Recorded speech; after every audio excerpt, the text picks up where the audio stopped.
Okay, I used the BlackBerry Q5 for a week in 2021 and here is how I feel about it.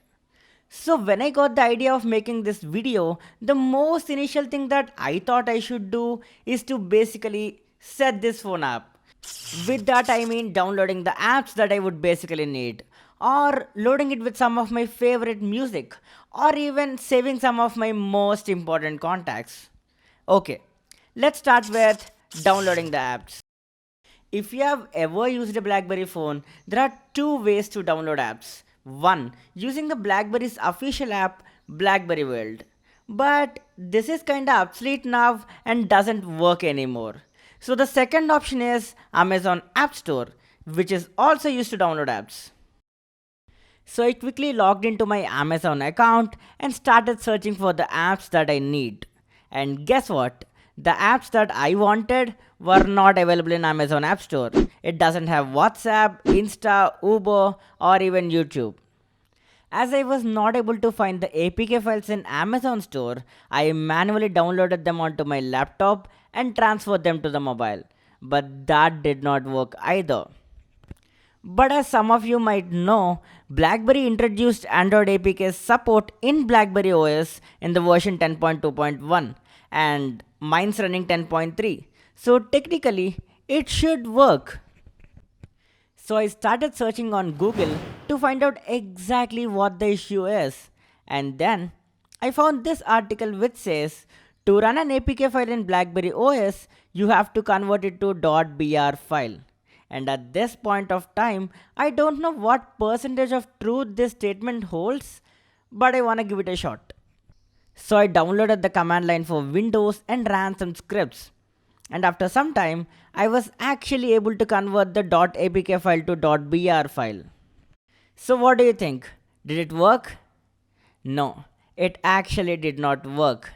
And at this point, I thought, can't I live without these apps?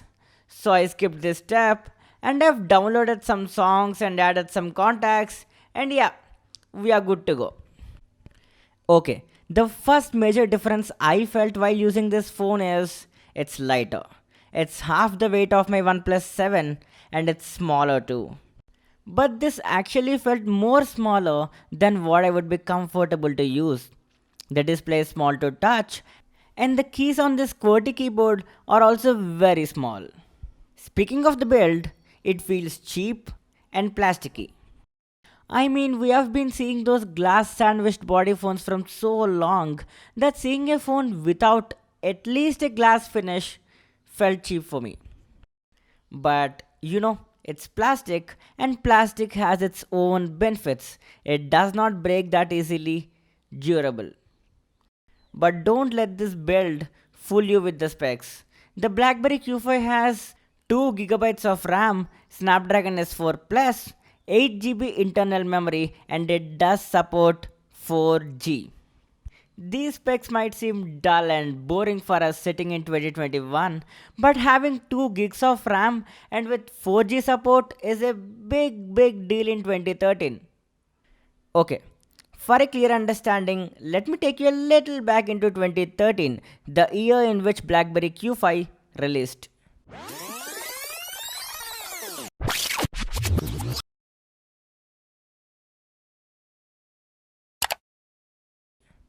It's the same year Moto released its most popular Moto G, and that mobile had just 1 GB of RAM.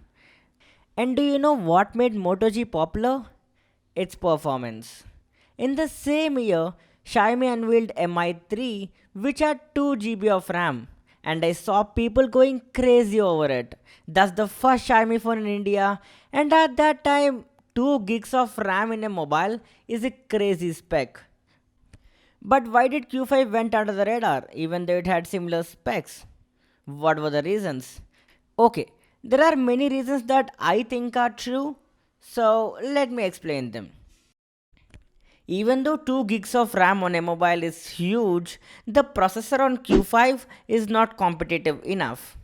And the second one is the complexity of BlackBerry OS. People here in India are not actually habituated with BlackBerry OS. It's complicated. And also, the design is very old. They were actually sticking to a specific niche of business people, but they were not able to attract other consumers by providing bigger displays or better touchscreens. As mentioned just now, it had a very old design. It's just 3.1 inch and it truly felt that it should have had a bigger display. Now, coming little down from that, we have the QWERTY keyboard. I know, this QWERTY keyboard was very famous in the BlackBerry's initial days, but using it now and that too in 2021 feels dull and uncomfortable. First thing, it feels small to press the buttons. Typing is very uncomfortable. And also, this keyboard is weirdly implemented. Let me tell you an example. If I have to type numbers, then I have to keep holding the Alt key while pressing the numbers. It doesn't have the double tap functionality like the modern mobiles. It's weird, right? Whatever it was very famous that time. But what made this QWERTY keyboard iconic? It's the iconic BBM. So let's talk about BlackBerry Messenger. BlackBerry Messenger is praised as the torchbearer of modern messaging platforms like WhatsApp, Insta, etc. It introduced a bunch of features like stickers, emojis, or even read receipts, which are quite famous even now. Unfortunately, I was not able to test it out because nobody uses BBM now and they don't have anybody to connect with through BBM. And this kinda added to my problem. Nobody uses BBM and BlackBerry OS does not let me install WhatsApp or Insta. Which technically means I was away from SNS for the time I had this phone with me. Thanks, BlackBerry. Now, this phone runs BlackBerry OS 10, a OS that was very popular in the early days but was instantly criticized due to its complicated usage methods just after the release of Android. But is it really bad? Let's start with what I did like in the BlackBerry OS 10. First thing is, once you unlock this phone, the first screen that you see is the home screen.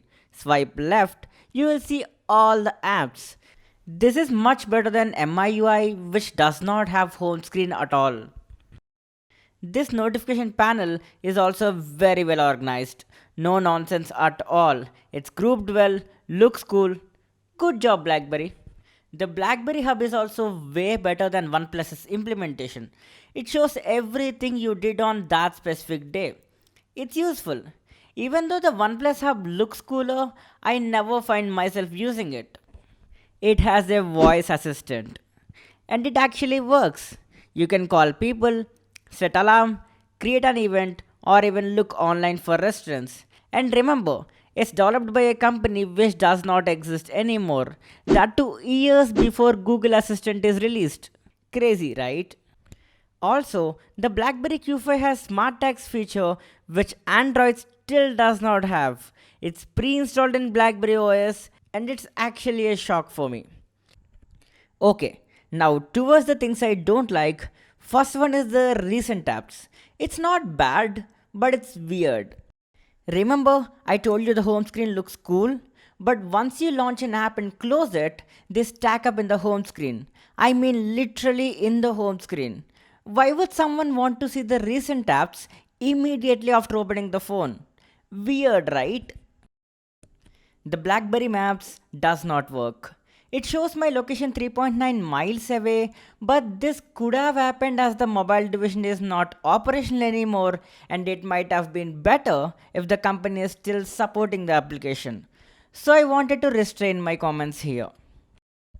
And now the QWERTY keyboard. It is also something that I didn't like much. I mean, it's very bad to use, and in one word, their implementation is bad. Also, one thing, the speakers on this phone is average, but it does come with a headphone jack, which is kinda common in those days, but very, very rare nowadays.